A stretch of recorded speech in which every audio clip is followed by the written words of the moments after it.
welcome to the Chloe Show Live. Thanks for having me. Is this your first time with us? It's not. I was here last year. Oh, were you? My first ever time last year, and I haven't got to do any shopping yet. Last year was all about the shopping, and now I'm like... I see lots of bags here.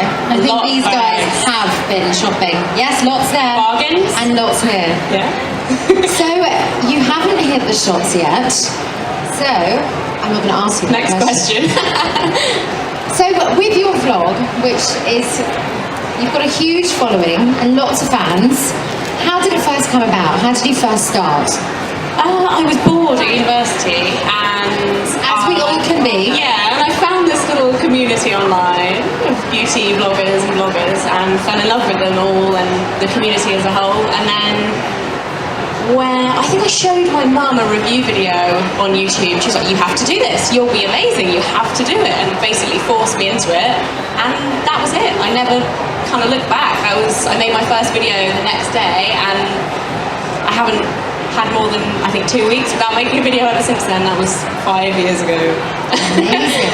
And how do you come up with your video ideas? It's a combination, really. Like there's definitely like the staples that you kind of make time and time again, monthly favourites, all that kind of stuff that you do kind of on a regular basis. Then the rest of it's kind of split 50-50 between stuff that I'm really interested in or that I like doing, and requests from subscribers. That's the best way to find it. If you're stuck with video ideas, tweet about it, and everyone's so good. They're like, oh, you can do this, like giving me suggestions, which is good.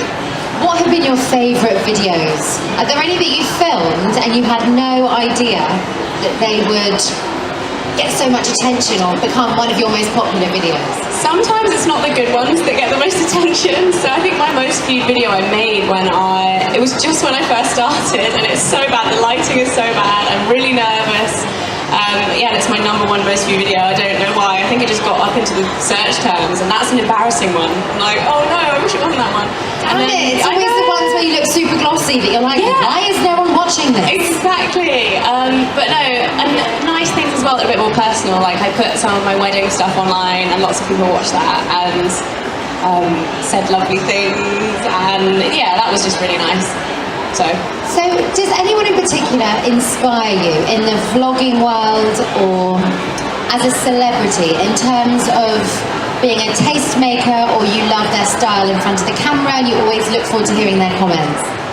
There's not one person really. I tend to kind of look everywhere for inspiration, whether it's, you know, celebrities on the red carpet, or whether it's television, magazines, but I don't really have like one kind of style icon or person that I kind of look to, especially for filming as well, because there's so much amazing content, especially on YouTube. Like I watch all of my friends, and you know, sometimes they'll inspire me, and like, you know, they come up with a cool video idea and things like that. Yeah, but not one person. It's kind of everything. Life.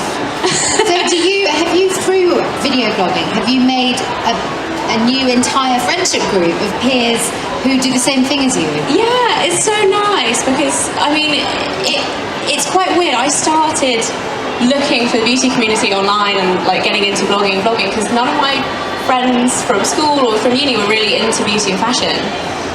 So it's really nice to be able to connect with people like all over the world as well, which is the coolest thing. So making friends on the other side of the world, and you become really close to them as well because you share so much of your life online. You kind of feel like you know each other even before you meet. So when you do actually meet, it's like the best thing ever. You're like, I know your whole life story. I know we haven't met, but we have, kind of. But we know each other, and that's what it's like as well when I meet subscribers, because you know you share so much of yourself with them. And what they don't know is that usually I'm more excited to meet them because I spend so much time in my bedroom on my own filming. It's really nice to actually meet people that are watching. So yeah. Now, talking about where you film, filming in your bedroom, I want you to let us into your beauty bag and your makeup bag, because there's someone who, as you know, so many of us do, and love makeup, and I always love knowing, what are you using at the moment? What are your winter style staples? Well, so your beauty staples. Beauty stuff. I change all the time because I'm constantly trying different things to find out what's new. One of my favourites is Makeup Forever Face and Body Foundation at the moment. Also loving, it's really hard, the new Lancome mascara is that what you're wearing? Yeah. I do have a few individual lashes on as well though. I'm cheating. I was going to say, but they look amazing. amazing, but they don't look like full-on falsies. No, and I like that. I like individuals because they're just a little bit more fluttery. You don't get the line. So pretty. Yeah. So the new Lancome mascara Is great. And what about, what moisturiser do you use? Sorry, I won't make this about me, but what do you use? For a long time now, actually, I've used the Organic Pharmacy one. I really like their stuff, really nice. And Ren, I also really like. I tend to chop and change with skincare, but not as much as with makeup because my skin goes a bit crazy. But yeah, Ren stuff is amazing, and the Organic Pharmacy is my fave moisturisers. Now, another question we have is, of course, it isn't nearly Christmas time. It's Christmas time. So what would you say are the fun makeup trends that we can all experiment with? You know, a bit of glitter. What things are you seeing lots of? Because here, from my catwalk, I see lots of glitter lips. Yeah, I think the glitter lips. And now I can't see any. I have seen them. I have seen them. Yes. They've been around. So what should I be doing? What should we be doing for the party season, makeup-wise? Yeah, I think the glitter lips is sometimes maybe a bit much for a lot of people for like a party or whatever. Does it get in your food? Has anyone tried it? Does it get in your food? That's what I'm always anyone with glitter lips. of. No, I can't see anyone with glitter lips anymore. But, Typical, they've all been hints. it's not necessarily a look you would always want to rock. It's good to keep the glitter. You've got a little glitter on your eyes today. That's good. My makeup artist is very excited. She's like, you're going to love it. You're going to love it. And I open my eyes covered in glitter. I'm like, I do love it. Very festive. But yeah, for Christmas you can't do anything better than red lip, I don't think. And yeah, matte as well, I think looks especially glamorous, and it doesn't go all over your face. If you're going to be drinking and eating and partying, matte will stay where it is a bit better than having red lip gloss or shiny lipstick and then ending up with it. You have to get your hair stuck in it and then you get it again. Not a good look. Doesn't look good. I bet you've tried and tested so many lipsticks, and I'd love to know, from the high street, which would you say are your favourites? From the ones that we can maybe spend a little bit of pocket money on to get that Christmas red lip. Rimmel, I love, and Revlon. Which one? I hope people are taking notes because I'm working hard here. No, there's too many of the Rimmel ones. The Kate Moss collection is so good. One of my favourites, Cherries in the Snow from Revlon, is a classic. I've got that! Yeah.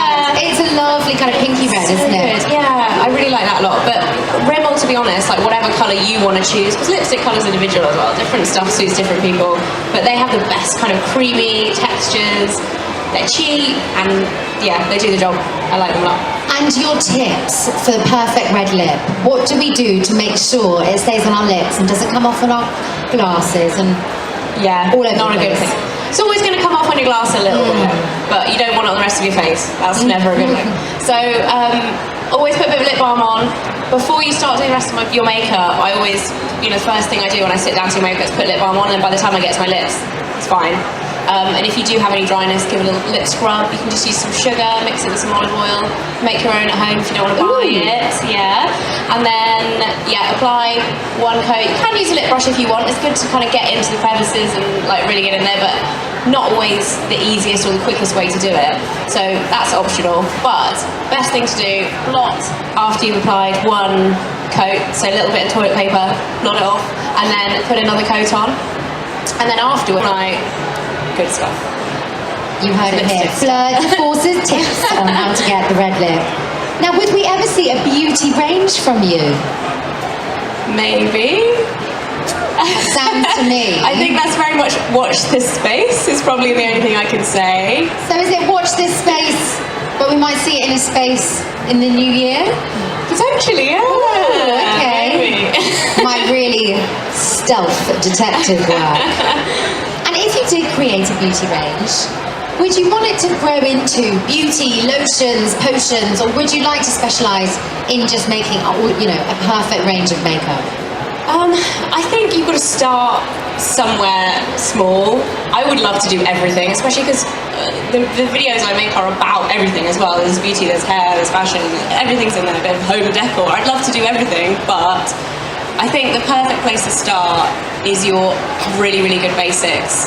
Neutral eyeshadow palettes are like the hardest, the perfect ones. Small ones as well, because Urban Decay have got it covered for the big ones, I think.